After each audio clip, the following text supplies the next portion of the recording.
ಈ ಒಂದು 18 ವರ್ಷದಿಂದ ನಾವು ಕಪ್ಪೊಡೆದಿಲ್ಲ ಅನ್ನೋ ಒಂದು ಜನರಲ್ಲಿ ಅಭಿಮಾನಿಗಳಲ್ಲಿ ಉತ್ಸಾಹ ಜಾಸ್ತಿ ಇದ್ದಾಗ ಈ ಕಾರ್ಯಕ್ರಮ ಮಾಡಿದ್ರೆ ಕ್ರೌಡ್ ಸೇರುತ್ತೆ ಅನ್ನೋದು ಮನವರಿಕೆ ಇರಬೇಕಾಯ್ತು ಸರ್ಕಾರಕ್ಕೆ. ಈ ಸರ್ಕಾರ ಅದನ್ನು ಧೋರಣೆ ಮಾಡಿ ಈ ಒಂದು ಬೇಕಾಬಿಟ್ಟಿ ಕಾರ್ಯಕ್ರಮ ಮಾಡಲಾಗಿ ಇವತ್ತು ನಮ್ಮ ರಾಜ್ಯದಲ್ಲಿ 11 ಜನ ಬಡವ್ರನ್ನ ನಾವು ಕಳ್ಕೊಂಡಿದ್ದೀವಿ. ಅವರ ತಂದೆ ತಾಯಿಗಳು ಸತ್ತೋಗಿದ್ದಾರೆ, ಮಕ್ಕಳುಗಳು ಸತ್ತೋಗಿದ್ದಾರೆ ತಂದೆ ತಾಯಿಗಳಿಗೆ.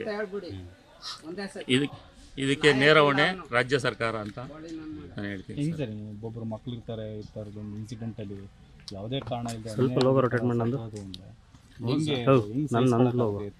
ಸರ್. ಇವತ್ತಿನ ಕಾಲದಲ್ಲಿ ಎಲ್ಲರಿಗೂ ಒಬ್ಬೊಬ್ಬರೇ ಮಕ್ಕಳು ಇರ್ತಾರೆ. ಅವ್ರನ್ನ ಮಕ್ಕಳಿಂದನೇ ನಮ್ಮ ಭವಿಷ್ಯ ಅಂತ ಕನಸು ಕಾಣ್ತಾ ಇರ್ತಾರೆ.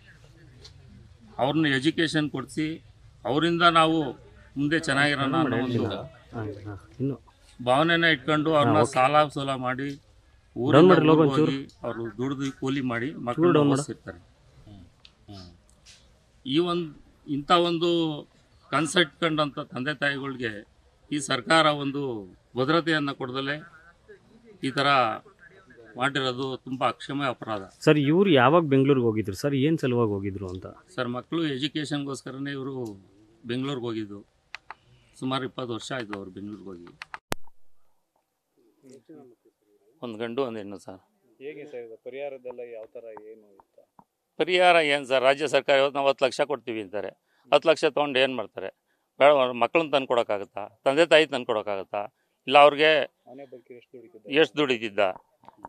ಈಗ ಜೀವ ತಂದು ಕೊಡೋಕ್ಕಾಗಲ್ಲ.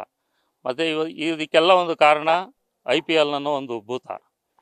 ಈ IPLನ ಟೀಮ್ ಆಗಲಿ, ನಮ್ಮ RCB ಟೀಮ್ ಆಗಲಿ, ಈ ಒಂದು ಸತ್ತ ಕುಟುಂಬಕ್ಕೆ ಅವ್ರು ಏನು ನೆರವನ್ನು ಕೊಡ್ತಾ ಇದ್ದಾರೆ ಮತ್ತು ಅವ್ರಿಗೇನು ಭರವಸೆನ ಕೊಟ್ಟಿದ್ದಾರೆ, ಏನು ಇದುವರೆಗೂ ಏನು ಕೊಟ್ಟಿಲ್ಲ. 1000 ಕೋಟಿ ಆದಾಯ ಮಾಡ್ಕೊತಾ ಇದ್ದಾರೆ. ಬೆಡ್ಡಿಂಗ್ ಕಟ್ತಾರೆ, ಆನ್ಲೈನ್ ಬೆಡ್ಡಿಂಗ್ ಮಾಡ್ತಾರೆ, ನೇಣು ಹಾಕೊಂಡು ಸಾಯ್ತಾ ಇದ್ದಾರೆ, ವಿಷ ಕೊಟ್ಟು ಸಾಯ್ತಾ ಇದ್ದಾರೆ. ತಂದೆ ತಾಯಿಗಳು ಆ ರೀತಿಯಲ್ಲೂ ಮಕ್ಕಳನ್ನ ಕಳ್ಕೊತಾ ಇದ್ದಾರೆ.